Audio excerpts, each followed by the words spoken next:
So for section 6.1, we're going to be looking at factors.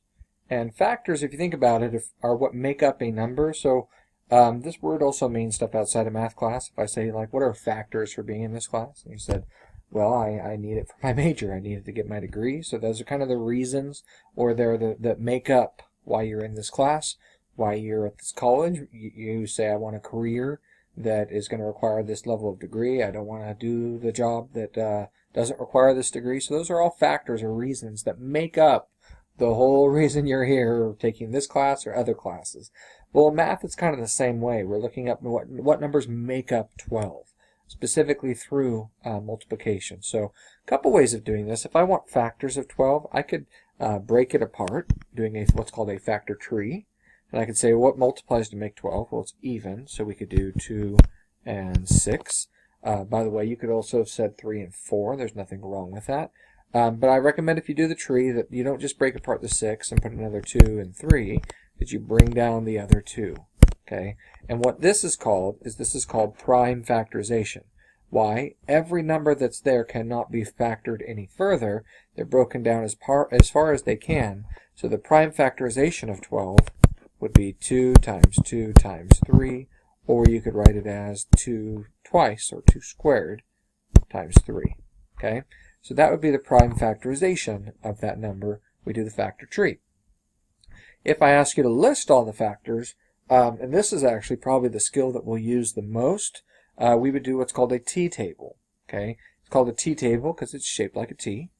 And you start by listing factors of 12.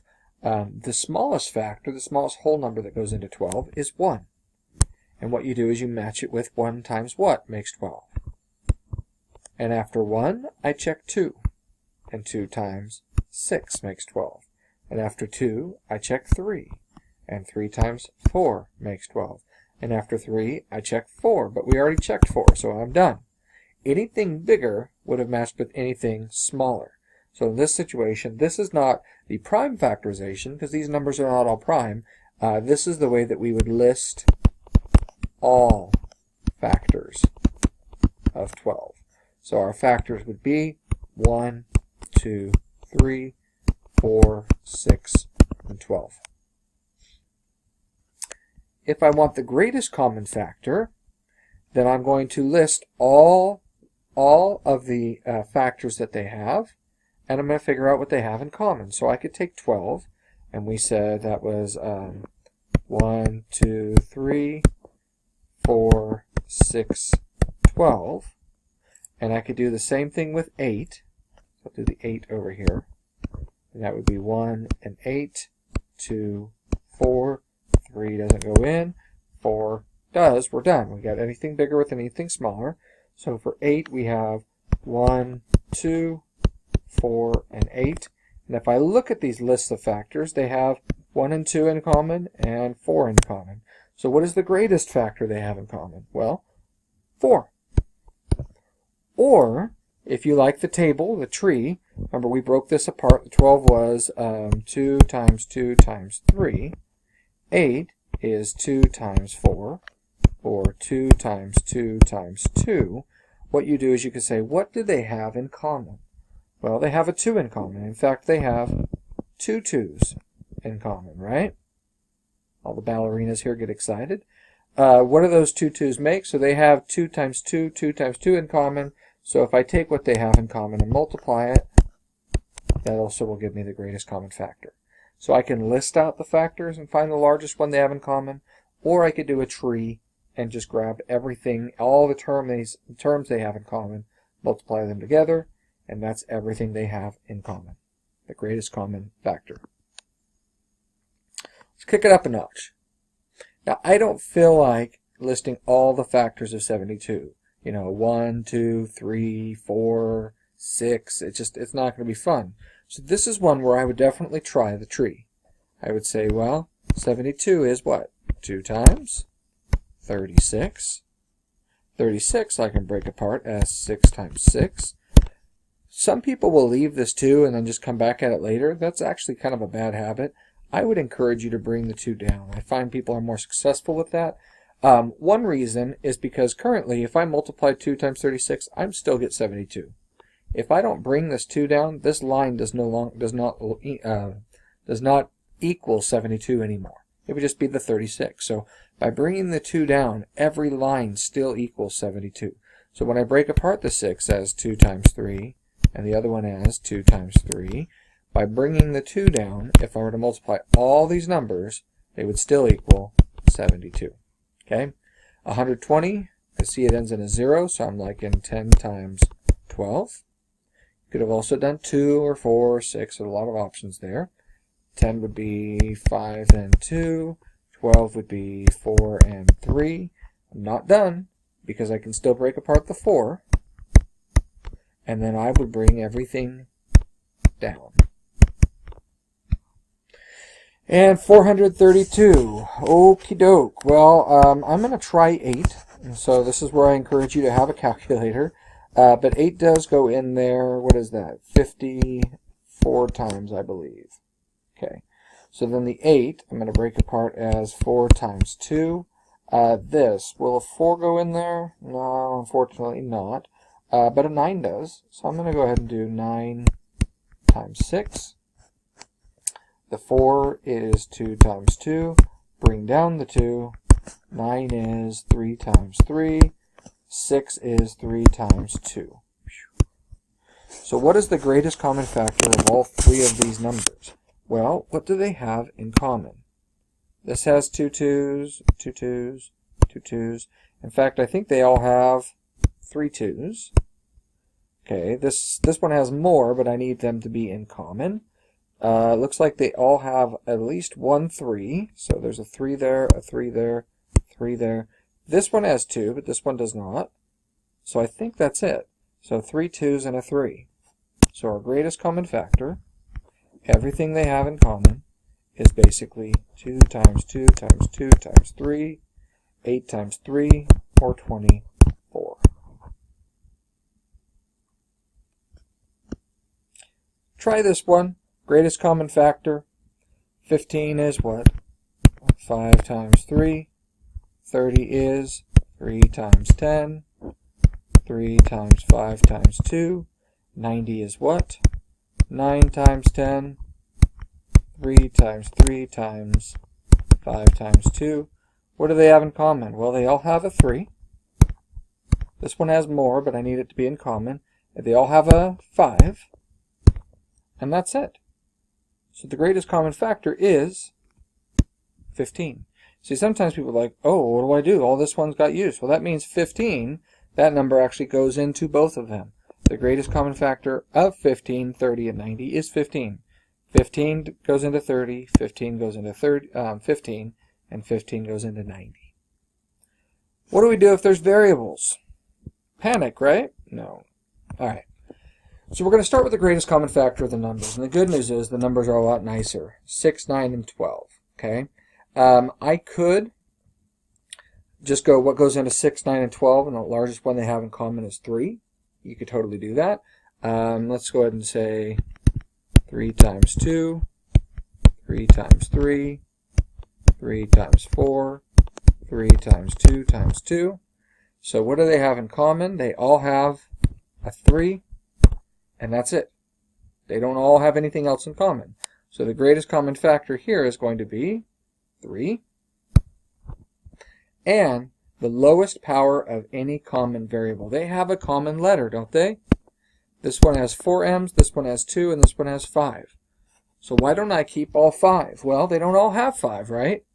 This one has 4 of them. This one has 2 of them. And this one has 5 freaking m's, right? So the question is, how many do they have in common? That's why we keep the lowest power of that common term, 3m squared. So what do we do with this? We're not just doing this for fun and giggles. When I look at this, we're going to start factoring, okay? I guess not yet. Negative 12p to the 5th. Negative 18, q to the 4th p. What is negative 12? I recommend pulling out the negative 1 times about 2 times 6. So then negative 1 times 2 times 3 times 2. 18 is going to be negative 1 times, about 9 times 2, that's still negative 18. So negative 1 times 3 times 3 times 2. What do these have in common? Well, they have a negative 1 in common, they have a 3 in common, and they have a 2 in common. Now you may look at 12 and 18 and go, yeah, the largest number that can go into them is 6. Awesome, that's fine. I'm just showing you a technique you can use. So what do they have in common? A negative 1 times 2 times 3, or a negative 6. What else do they have in common? Well, they have some p's in common. But they don't have 5 in common. Really, all they have is 1 in common. What about the q's? Here I got all these q's over here, right? Well, do they have that in common? So when I look for the greatest common factor, it has to be what they have in common. Onward. Let's see. 6y to the fourth is e squared. 9, oh mess. Let's start with 6, 9, and 2. 6 is 3 times 2. 9 is 3 times 3. And 2 is already prime, just 2. So what do they all have in common? Nothing. Technically, that means they are all divisible by 1. You don't have to write the 1 there, but that is basically the greatest number that goes into 6, 9, and 2 in common. These are all technically times 1. So the only thing they have in common is the 1. Okay. Start with the letters now. Y to the fourth, y to the sixth, ruh-roh. There's no y's. So when I'm looking for a common, there won't be any y's in common here. When I look at the z's, z squared, z to the 8th, z to the 9th, what do I keep? How many do they have in common? And that would be the greatest common factor of those 3. Okay? So what are we going to be doing with this? Well, we're going to be factoring. See, factoring is basically, and if we could take 3 times x plus 6 and make it 3x plus 18, it's basically going the opposite direction. Rather than multiplying the 3, I basically take out, or I divide out, what they have in common, and it goes on the outside, and I end up with 3 times x plus 6. So I write this because if you can distribute, and you can think backwards, and you can factor, okay? It's I've even had people. I had one student tell another student, it's reverse distributing. Rather than multiplying stuff in, we're taking stuff out. We're taking out what they have in common. Okay. So when I have 4x squared plus 6x, start with 4 and 6. What do they have in common? Well, they are both divisible by 2. You could break them apart, but that is the greatest common factor of the number 4 and 6. They're both divisible by 2, not by 3, not by 4, nothing bigger. 2 is the biggest. And what about the x? Well, they do have an x in common. How many? We factor out the 1x. So now that that is the greatest common factor that we pulled out, we have to figure out what's left in this group. Okay? So if I divided out the 2 from the 4, I'm left with a 2. I divided out an x, so instead of x squared, that is x to the first. I divided out the 2 from the 6, so that leaves that as a 3. And I divided out that x, so that x is gone. This is one way of thinking about it. If you like, we're basically dividing this out of both of those. Another way of thinking about it is to check your answer by distributing. 2x times what gives me 4x squared? Well, 2 times 2 gives me 4. X times x gives me x squared. 2 times what gives me the 6? It has to be a 3. And this has an x. A lot of people will put another x here. And that doesn't work, because if you just check it, you would end up with 6, x times x, x squared. So that you cannot have that x there. Please be careful with that. Another common mistake is people go, well, look, I just pulled out an x from both of these. Why isn't this x squared? I go, well, just like I pulled out a 2 from both of them and it wasn't 4. You pull out what they have in common. The greatest common factor goes on the outside. And then you figure out what's left, and that goes on the inside. Let's kick it up a notch. 8, 16, and 12 are all divisible by, somebody's going to tell me 2. And that doesn't bother me too much, because look what we're going to be left with. A 4 an 8, and a 6. So 2 is not wrong as far as you did find something in common, but 4, 8, and 6 are still divisible by 2, so we could have taken out something bigger. You go, okay, instead of the 2, what if I pulled out a 4? That would make that a 2, that a 4, and that a minus 3. 2, 4, and minus 3 now have nothing else in common, so that was the greatest common factor. What do we do with the letters? Start with the P's. 5, 6, and 4. How many can we pull out? Well, how many do they have in common? The lowest exponent of that, which is p to the 4th. What's left? Well, this had 5. I pulled out 4. That leaves us with 1. This had 6. We pulled out 4. That leaves us with 2. This had 4. We pulled out all 4. That leaves us with no more p's. If you want to put that, that doesn't hurt my feelings, but that's unnecessary. The p's are pulled out. So all 4 of these p's got factored out there. Okay? Q's, we've got squared, third, and fourth. So the lowest they have in common would be q squared. This one, we pulled all of them out, so it's gone. This one, I pulled 2 out, left us with 1. This one, I pulled 2 out, left us with 2. And this is factored completely. What about fractions? Right? Can you do this? We got 1/3 and 2/3. It's really not as crazy as you think. What you do is you do the greatest common factor of the numerator and the greatest common factor of the denominator. So when I look at this, the numerator is 1 and 2. That's not terribly exciting. They're both divisible by 1. Over the denominator is a 3 and a 3. So what's the greatest thing I can divide out of 3 and 3? How about the 3? I need to leave some more space because I got letters. I got b squared and b. So they both have how many b's in common? So now I need to think about a couple ways of thinking about it. I pulled out the 1 and the 3, so the 1 and the 3 are gone. And I pulled out a b, so I'm left with a b. Another way of thinking about it is 1/3 b times what gives me 1/3 b squared. 1/3 times, if you put a 1 here, it does not hurt my feelings. I'm not going to, but it's not wrong. 1/3 times 1 gives me 1/3, and b times b gives me b squared. Minus, how about on the top? 1 times what gives me that 2? Well, that needs to be the 2. 3 times what gives me that 3? If you make that 2 over 1, that does not hurt my feelings. Technically, I just need the 2. What about the b? Well, there was a b. We pulled it out, so there are no b's left. This is factored completely. Factor out the top, factor out the bottom. Double check that 1/3 times minus 2 gives me minus 2/3. So, like I said, if you're really struggling with that and you wrote this as 1/3 times 1b, that would be fine. Minus if you did 1/3 times 2 over 1. I would clean it up on the left as it looks a little cleaner, but the right is also correct. I have no problem with that at all. Okay, 14, 21, and 7 are all divisible by.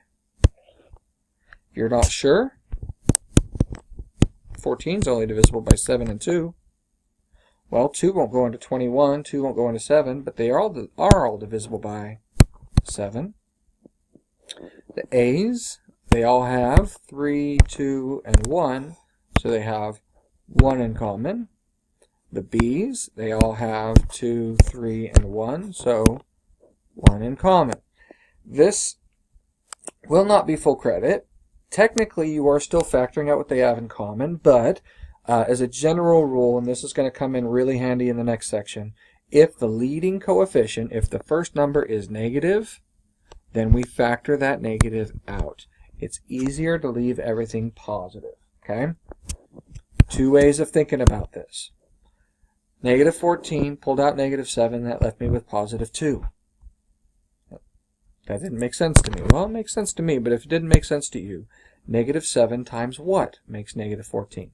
A couple ways of thinking about it. We had 3 A's, pulled out 1, left us with 2. We had 2 B's, pulled out 1, left us with 1. Here's where I'm going to catch people, because 7 times what makes that 21? A lot of people will put plus 3. But negative 7 times positive 3 does not make positive 21.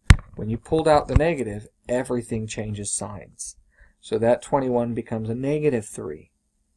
Double check, negative 7 times negative 3 is positive 21. We pulled out an A, left us with an A. We pulled out a B, left us with 2 B's. And last but not least, negative 7 from 7 leaves us with negative 1. Check it this way. Negative 7 times what makes a positive 7? And we pulled out both the A and the B, so we are done. Factored it completely. Same thing on example 10. 8, 16, and 4. A lot of people will think the largest thing you can pull out of those is 2. You're like, that's what I was thinking. But everything that's left is still divisible by 2. So you should have pulled out a 4. I hope some of you are screaming at your screen right now, because what did we just say? If the leading coefficient is negative, factor it out, so that this becomes a positive 2, this becomes a negative 4, this becomes a positive 1. Everything changes signs. Tell me about the x's. Leave enough space. How many in common? The lowest power is x squared. If I pull out 2 from the first one, that leaves me with x squared. Pull out 2 from the second, that leaves me with an x. Pull out 2 from the last one, and they're all gone. You are now factoring. Let's keep going. This last part, we have 2 terms. We have 2 groups. I will have some people try to multiply all this in. You're making your life harder than it needs to be. I see 2 groups, and they have something in common. What do they have in common? Well, this entire group. So what I can do is I can actually pull out that group that they have in common, which is A plus 3. And what am I left with after I pull that out is A plus 4. We can check this. You don't just have to believe me. Some of you are like, I don't know, it seems like math magic to me. Well, if I were to distribute this all out, this would become A squared plus 3A plus 4A plus 12. So how about A squared plus 7A plus 12, right? What about this if I were to distribute this? A squared plus 4A plus 3A plus 12. That is A squared plus 7A plus 12. They are the same. This is factored out completely. So just like you can take out terms, you can take out groups that they have in common. This last one, x squared x plus 1 minus 5 times x plus 1, what do they have in common? Factor out the group. What's left when I pull that out of both of them? This seems bizarre, because why would I ever want to do this? I'm about to show you, okay? We're going to do what's called factoring by grouping. It's going to basically make questions that are difficult to factor easier. And this is, I believe, our last topic here. So the idea is this. When I have 4 terms, I can change example 13 back into example 12 or 11 by grouping the first 2 terms and the last 2 terms and factoring out like terms from each group. So the 2x plus 6, they have what in common?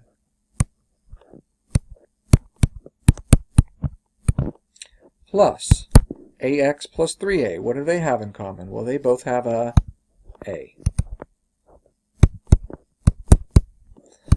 I just went from 4 terms, 1, 2, 3, 4, to 2 terms, 2 groups.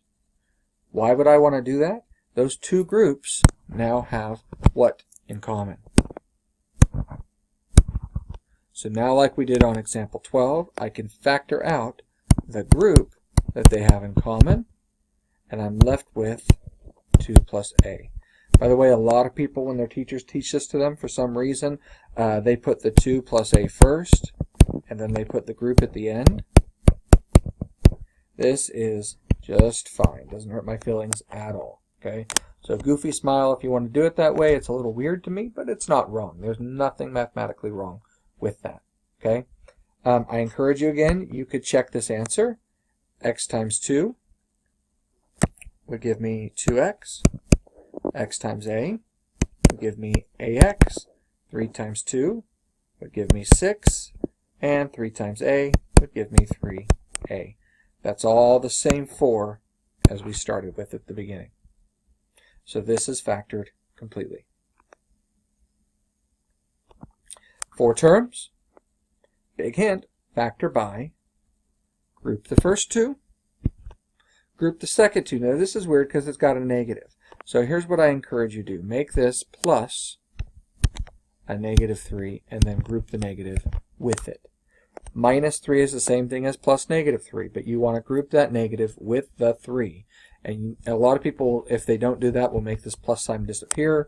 Things start getting weird. Don't do that. Make it plus negative 3, group the negative there. Okay? First group has what in common? Well, t to the third t squared has t squared in common, leaving us with t plus 2.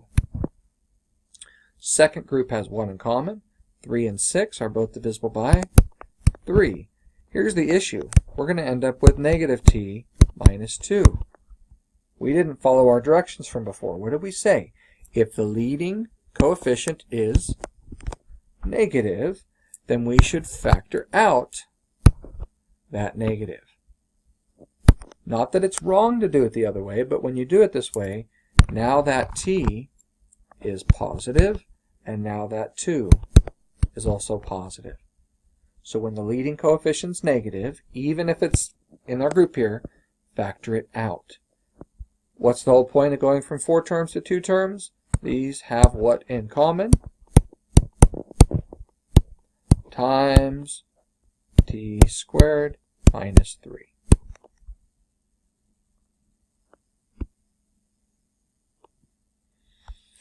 Last example. 4 terms. Factor the first 2. Factor the second 2. It's minus x, so we make it. First 2 have what in common? Second 2 have 1 in common. Minus x plus 3? I will have some people, first of all, if the leading coefficient's negative, we said we're going to factor that out, so we're going to factor out a negative. But what about a number? What do 1 and 3 have in common? Well, 1. I strongly suggest you put the 1 there. It's not wrong if you don't, but I strongly suggest you do, because what will happen is when we factor out the group x minus 3, if you don't have that 1 there, people will just go, oh, it's just x squared. But it's not. It's x squared minus 1. And that is factoring by grouping.